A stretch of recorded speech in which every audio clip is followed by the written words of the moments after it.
नमस्कार, मैं हूं प्रदीप कुमार। आप देख रहे हैं पॉलिटिकल आइडिया के आज के इस अंक में आप सभी दर्शकों का बहुत बहुत स्वागत है। मित्रों, बिहार विधानसभा चुनाव के संदर्भ में दोनों चरण के लिए नामांकन की प्रक्रिया समाप्त हो चुकी है। दूसरे चरण के लिए नाम वापस लेने का भी समय बीत चुका है।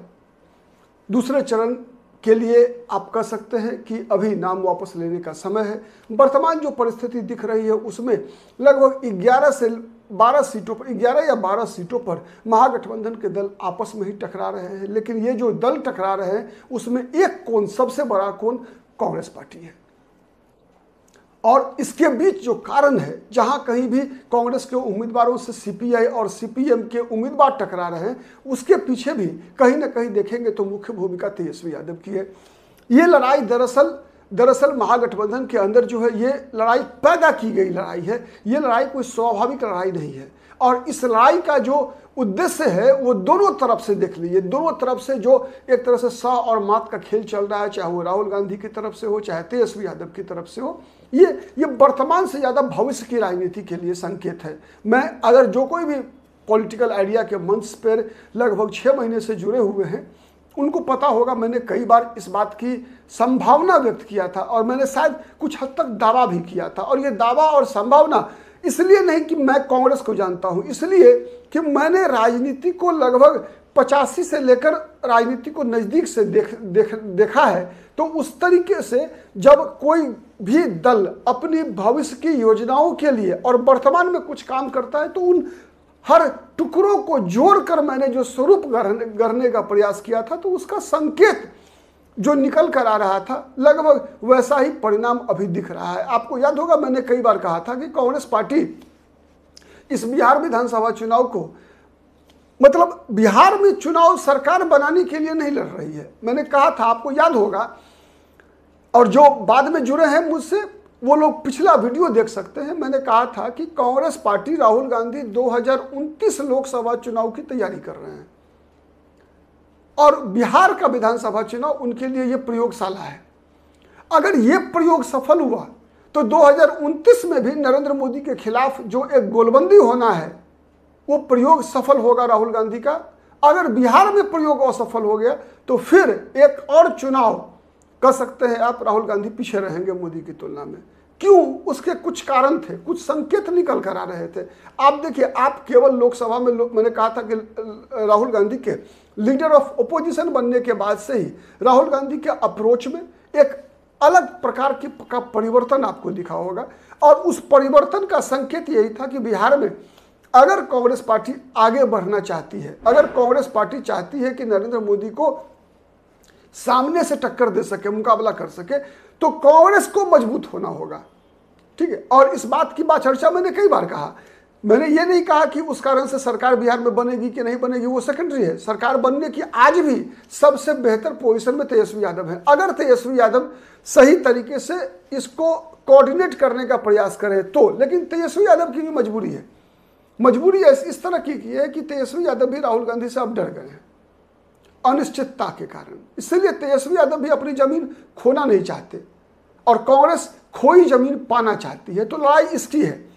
तेजस्वी यादव एक तरफ अपनी जमीन खोना नहीं चाहते और इस तेजस्वी यादव के इस अभियान में इस बार वामपंथी दल उनकी पूरी मदद कर रहे हैं, क्योंकि वामपंथी दलों को भी पता है कि कांग्रेस अगर अपने इस अभियान में, इस मिशन में सफल हुई तो वामपंथी दलों का भी जमीन खिसकेगा। आप गौर से देखिए तो कांग्रेस की राजनीति क्या है। कांग्रेस की राजनीति, मैंने कई बार कहा भी है कि राजनीति कांग्रेस ने बदली है।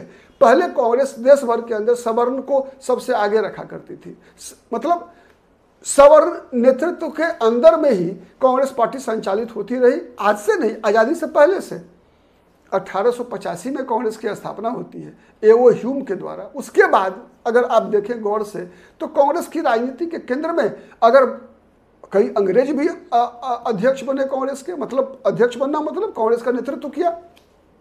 और जब कभी भी भारतीयों ने किया, जो भी उसके बाद से 10 अध्यक्ष हुए केवल, तो उसके बाद से हर बार सवर्ण नेतृत्व रहा कांग्रेस का। आज भी मल्लिकार्जुन खड़गे अध्यक्ष हैं, लेकिन आपको क्या लगता है कि मल्लिकार्जुन खड़गे जितने शक्तिशाली हैं, क्या वो राहुल गांधी से अधिक शक्तिशाली हैं? नहीं है। राहुल गांधी कौन है? कहने का मतलब मेरा दूसरा है। मैं ये राहुल गांधी की मंशा पे कोई शक कर रहा हूँ ऐसा नहीं।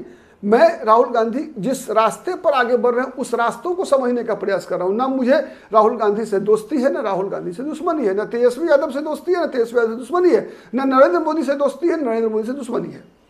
मैं जब इस पॉलिटिकल आइडिया के प्लेटफॉर्म पर जब किसी वीडियो को रिकॉर्ड करने के लिए लाइव आता हूं तो केवल मेरा एकमात्र धर्म है पत्रकारिता, और उस धर्म का निर्वाह करने का मैं प्रयास करता हूं। तो इसी नाते मैंने समझने और समझाने का प्रयास किया था। मैं केवल किसी का मुंह पोंछने के लिए जो है कुछ बातें झूठ नहीं फैला सकता। तो दरअसल ये तेजस्वी यादव के लिए बिहार में अपनी राजनीतिक जमीन बचाने की लड़ाई है, और कांग्रेस पार्टी के लिए जमीन जो खो चुकी है कांग्रेस पार्टी उसको दोबारा कब्जा करने की लड़ाई है। अब तक लालू यादव इस योजना में सफल रहे थे कि कांग्रेस पार्टी को पुराना आधार, कांग्रेस का आधार क्या था? सवर्ण, दलित और मुसलमान। सवर्ण कांग्रेस का गया बीजेपी के साथ प्रायः, दलित और मुसलमान। तो बीजेपी जब तक कमजोर नहीं होगी तब तक बीजेपी का सवर्ण वोट बैंक कांग्रेस के पास वापस नहीं आएगा, क्योंकि बीजेपी के पास जो कांग्रेस का सवर्ण वोट बैंक गया, कब गया? जब कांग्रेस कमजोर होती गई, बीजेपी मजबूत होती गई। जैसे जैसे बीजेपी मजबूत हुई वैसे वैसे कांग्रेस का सवर्ण जो है बीजेपी की तरफ जाता गया। उल्टा भी कह सकते हैं, जैसे जैसे कमजोर होती गई कांग्रेस, सवर्ण कांग्रेस को छोड़ता चला गया। वैसे ही दलितों ने छोड़ा, वैसे ही मुसलमानों ने छोड़ा। तो सवर्ण तो गए बीजेपी के साथ, लेकिन दलित और मुसलमान कहाँ गए? दलित और मुसलमान गए क्षेत्रीय दलों के पास। बीजेपी के पास भी दलित गए हैं, लेकिन वो भाया क्षेत्रीय दल गए हैं। बिहार में जनता दल यूनाइटेड से होते हुए, वो चिराग पासवान से होते हुए बीजेपी के पास पहुंचे। उत्तर प्रदेश में मायावती से होते हुए, अखिलेश यादव से होते हुए कांग्रेस से छिटके फिर समाजवादी पार्टी मायावती के पास गए, फिर बीजेपी ने मायावती और समाजवादी पार्टी से छीना है। जो भी दलित बीजेपी के साथ गए, बिहार में भी वही हुआ। बिहार में पहले दलित लालू यादव के पास गए कांग्रेस से, उसके बाद जब लालू यादव के पास गए दलित, तो लालू यादव से रामविलास पासवान ने छीना, नीतीश कुमार ने छीना, चिराग पासवान ने छीना, जीतन राम मांझी ने छीना, फिर जीतन राम मांझी और चिराग पासवान, नीतीश कुमार, रामविलास पासवान से बीजेपी के पास भी प्रसाद पहुंचा। तो ये चीजें हैं हुई है। कांग्रेस से डायरेक्ट बीजेपी ने नहीं छीनी। तो अब जब दोबारा वापस पाना है, तो जब तक राजद कमजोर नहीं होगी तब तक कांग्रेस का पुराना वोट बैंक, और जब तक बीजेपी कमजोर नहीं होगी तब तक कांग्रेस का पुराना वोट बैंक कांग्रेस के पास कैसे आएगा? और कमजोर कब होगी? जब कांग्रेस मजबूत होगी। बात बराबर है। और तत्काल जब तक बीजेपी केंद्र में है, जब तक बीजेपी में नरेंद्र मोदी और अमित शाह की जोड़ी है, जब तक कुछ बड़ा कुछ ऐसा खेल नहीं होता, तब तक राहुल गांधी के लिए आसान निशाना नरेंद्र मोदी होंगे या तेजस्वी यादव होंगे? बताइए। नरेंद्र मोदी से लड़ना आसान है या अखिलेश यादव से लड़ना आसान है? नरेंद्र मोदी से लड़ना आसान है या अरविंद केजरीवाल से लड़ना आसान है? नरेंद्र मोदी से आसान है या ममता बनर्जी से लड़ना आसान है? बताइए किससे लड़ना आसान है? और अगर राहुल गांधी ने लड़ाई लड़ी नहीं लड़ी, चलिए कि तेजस्वी यादव का नुकसान है, अखिलेश यादव का नुकसान है, ममता बनर्जी का नुकसान है, केजरीवाल का नुकसान होगा, और यही काम तो कांग्रेस करती आ रही है। अगर 95 से देखें हम 91-96 के लोकसभा चुनाव से, तो कांग्रेस यही करते आ रही है ना कि बीजेपी को रोकना है। बीजेपी को रोकना है, इसलिए मतलब क्षेत्रीय दलों को समर्थन देना है, उसके साथ मिलकर सरकार बनाना है, उसके साथ मिलकर चुनाव लड़ना है। क्या कांग्रेस पार्टी क्षेत्रीय दलों के सहारे आज तक बीजेपी को रोक पाई? जवाब दीजिएगा। नहीं रोक पाई, रोक भी नहीं पाएगी। आप अपने जीवन में झांकिए। आप जब तक अपने किसी दूसरे सहपाठी या दूसरे किसी प्रतिद्वंदी को नुकसान पहुंचाने का प्रयास करते रहेंगे, क्या आप आगे बढ़ पाएंगे? नहीं बढ़ेंगे, क्योंकि तब फिर दूसरा कोई आपसे आगे निकल जाएगा। आपको यदि आगे बढ़ना है तो खुद को आगे बढ़ाना होगा।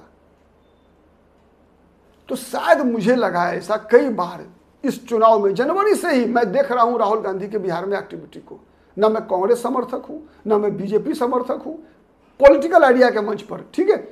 मेरा व्यक्तिगत एक मत है जो मैं चुनाव में डालता हूं, लेकिन मैं एक निरपेक्ष राजनीतिक विश्लेषक के रूप में आपको बता रहा हूं। जनवरी से जो राजनीति मैंने देखी राहुल गांधी की, कि राहुल गांधी पुराना वोट बैंक कांग्रेस का वापस आए, दलितों का की बात इसीलिए कर रहे थे, इसीलिए अंबेडकर कल्याण छात्रावास जा रहे थे। इससे पहले तो कभी नहीं गए। एसआईआर के मुद्दे पर इतना बड़ा आंदोलन खड़ा करना, इससे पहले तो कभी नहीं हुआ। बिहार में क्या इतने बड़े कार्यक्रम कांग्रेस पार्टी ने कभी किए? कभी नहीं किया। आजादी के बाद से मैं पूछ रहा हूं, आजादी से पहले एक चंपारण सत्याग्रह है, इसके अलावा बताइए कौन सा कार्यक्रम कांग्रेस पार्टी ने बिहार में इतना बड़ा किया जितना इस साल किया है राहुल गांधी ने? तो ऐसे कई संकेत निकल कर आ रहे थे, इसीलिए मैंने ये बातें कही थी और संजोग से मेरी बातें लगभग सच होती हुई दिखती है।